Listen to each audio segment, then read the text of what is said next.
Le CES 2020 de The Grand Est avec NordVPN. Salut à tous, c'est Nico, j'espère que vous allez bien. Je viens juste de rentrer du CES de Las Vegas et parmi les vidéos que j'ai tournées, j'en ai tourné un certain nombre pour Boulanger. Vous n'avez peut-être pas vu puisqu'elles étaient uniquement disponibles sur leur compte Twitter. Eh bien, figurez-vous que j'ai décidé de réunir ces 10 vidéos pour vous faire une seule vidéo ici sur la chaîne YouTube. Vous allez voir, il y a plein de trucs sur la santé connectée, sur le gaming, sur les produits high-tech en général. C'est parti, vous allez voir, il y a quand même des trucs assez sympas à découvrir.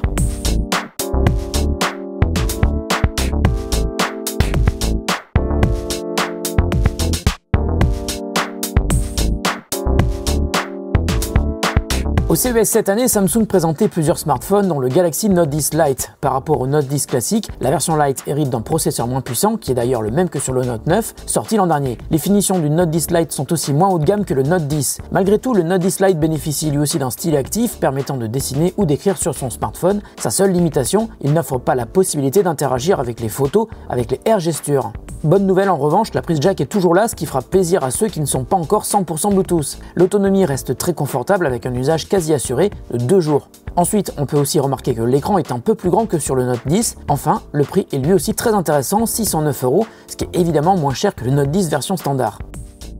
Lors du CES 2020, Withings, spécialiste français de la santé connectée, a dévoilé ScanWatch, une innovation majeure dans la prévention cardiovasculaire. Cette smartwatch hybride, qui associe vraies aiguilles et connexion Bluetooth pour relayer des notifications depuis votre smartphone, est aussi équipée de capteurs ultra précis pour réaliser des mesures médicales évoluées. Elle est ainsi la première montre au monde qui détecte la fibrillation auriculaire, la plus répandue des arythmies cardiaques. Elle notifie également l'utilisateur en cas de rythme cardiaque irrégulier et peut même dépister l'apnée du sommeil. En cas de symptômes tels que des palpitations ou lors d'une alerte, l'utilisateur peut aussi effectuer lui-même un ECG et transmettre les résultats à son médecin. La Withings ScanWatch sera disponible au printemps au prix de 249 €.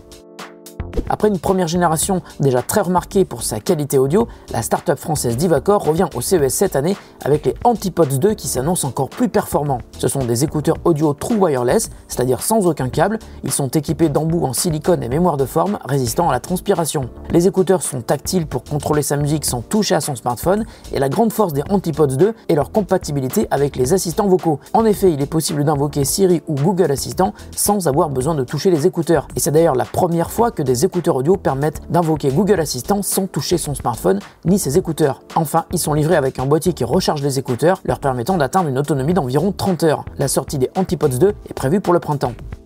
Voici maintenant une idée géniale qui va faire aimer les livres aux plus jeunes. Bookinoo est une liseuse audio sans écran destinée aux enfants de 3 à 7 ans. Les parents ou les proches commencent par enregistrer les livres préférés des enfants dans la mémoire intégrée de l'appareil via une application mobile. Chaque livre enregistré est associé à une gommette électronique que l'on colle sur le livre. Et chaque gommette est reprogrammable par la suite. Lorsque l'enfant veut écouter le livre de son choix, il le dépose sur Bookinoo qui le reconnaît grâce à la gommette et la lecture commence. Chaque livre a une durée d'environ 7 minutes et Bookinoo peut contenir les enregistrements d'une centaine de livres. Le mode nomade permet aussi de lancer la lecture des livres enregistrés sans avoir besoin d'emporter le livre avec soi, il suffit d'approcher une carte de l'appareil. Présenté cette année au CES, Bookinoo est déjà disponible et bien sûr chez Boulanger. MyFit est une start-up française qui propose une solution intelligente pour améliorer le maintien et la qualité du son pour un grand nombre d'écouteurs audio du marché. On commence par scanner la forme de ses oreilles avec une application mobile. On peut choisir le type d'embout parmi plusieurs designs, mais aussi personnaliser la couleur et ajouter le texte de son choix. Les infos sont envoyées à MyFit qui, une semaine plus tard, renvoie une paire d'embouts en latex créés sur mesure et imprimés en 3D. Le résultat, les écouteurs tiennent bien mieux dans les oreilles, pratique pour faire du sport et le son est optimisé pour un prix qui ne dépasse pas les 60 €. Annoncée au CES il y a 2 ans, la box N-Key de Leroy Merlin reste à ce jour l'une des meilleures solutions permettant de contrôler des objets connectés de la maison, quelle que soit leur marque. Télé, lumière, automatisme de volet roulant, portail, porte de garage, chauffage et bientôt appareil électroménager connecté. Et pour le CES 2020, grâce à N-Key Smart Display, N-Key devient compatible avec Amazon Alexa. En parlant au N-Key Smart Display, on peut contrôler les objets connectés de la maison grâce à Alexa, même si ces objets ne sont pas compatibles avec Alexa d'origine. Il permet aussi d'utiliser des applications de communication entre plusieurs Smart Display et l'appli Alexa sur smartphone. Enfin, le N-Key Smart Display permet de créer des scénarios mettant en relation plusieurs objets connectés de la maison qui interagissent entre eux. Leroy Merlin et Boulanger ont d'ailleurs conclu un accord sur la distribution de N-Key et de ses services associés ainsi que l'assistance pour les utilisateurs. La box N-Key est déjà disponible et le Smart Display sortira lui en fin d'année 2020.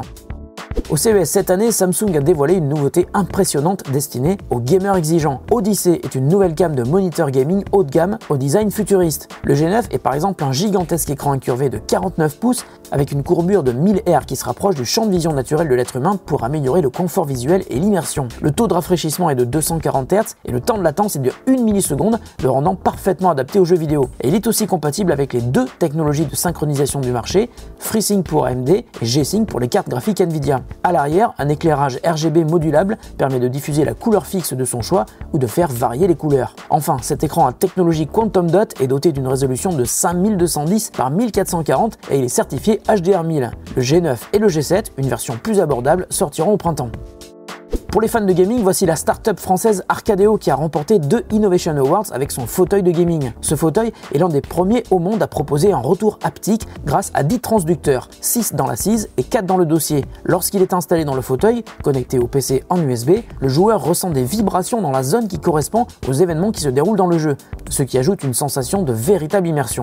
Ainsi, si le personnage reçoit un coup à l'épaule gauche, la vibration y sera également ressentie par le joueur. Tous les jeux tournant sous Windows sont compatibles car le logiciel de Arcadeo analyse le son du jeu et sa localisation dans l'espace afin de déclencher la vibration au même endroit dans le fauteuil. Le fauteuil de Arcadeo est aussi connecté. Depuis l'appli mobile, on peut personnaliser le niveau de vibration, mais aussi l'éclairage du fauteuil. La date de sortie n'a pas été annoncée, mais on connaît déjà le prix, environ 800 €. Pour les gamers motivés donc. On change complètement de sujet avec Duolab. 90 secondes pour préparer une crème de visage adaptée à votre peau, c'est donc le pari de Duolab, un appareil qui permet de mélanger 2 crèmes apportant des actifs complémentaires, crème fondante ou légère, et une deuxième crème énergisante, apaisante ou lissante par exemple. Les 2 crèmes présentées sous forme de dosettes sont installées dans un mélangeur qui pendant 1 minute 30 va créer une solution de soins personnalisée qui sera ensuite prête à être étalée sur le visage. Le mélangeur fabriqué par Roventa sera disponible dès le mois de février en Angleterre et un peu plus tard cette année en France, et pour les crèmes, il sera possible de les acheter par pack de 2 ou de souscrire à un abonnement mensuel. Et pour finir, la Maison Berger nous a proposé une idée originale pour la maison. Night and Day est un magnifique réveil olfactif que l'on peut programmer pour émettre de bonnes odeurs quelques minutes chaque matin pour se réveiller de la meilleure manière, mais qui peut aussi être activé quelques minutes le soir pour s'endormir en faisant de beaux rêves. Pour choisir son parfum, il suffit d'insérer la cartouche correspondante dans le Night and Day et chaque capsule a une durée de vie d'environ 30 heures, avec une utilisation de 5 minutes à chaque mise en route, que ce soit le matin ou le soir. Enfin, sur Night and Day, la partie en vert s'illumine de manière progressive pour un réveil tout en douceur. Le réveil olfactif Night and Day sera disponible en fin d'année pour moins de 100 €. Chaque cartouche de parfum sera elle vendue 8 €. Voilà, j'espère que cette petite sélection de produits high-tech vous a plu. Si ça vous intéresse, je vous mets des liens dans la description de la vidéo. Ce sont les liens d'affiliation avec Boulanger. Je les remercie de m'avoir fait confiance pour ce CES 2020. Et puis surtout, pensez à appuyer sur la petite cloche de notification. On sait jamais, peut-être que je planque des petits cadeaux dans mes vidéos et qu'il faut être parmi les premiers pour en profiter. Je dis ça, mais je dis rien. Enfin, si, je l'ai dit. Enfin bon, vous verrez. Allez, salut et à très bientôt pour une autre vidéo qui n'aura sans doute rien à voir avec celle-ci. Bye.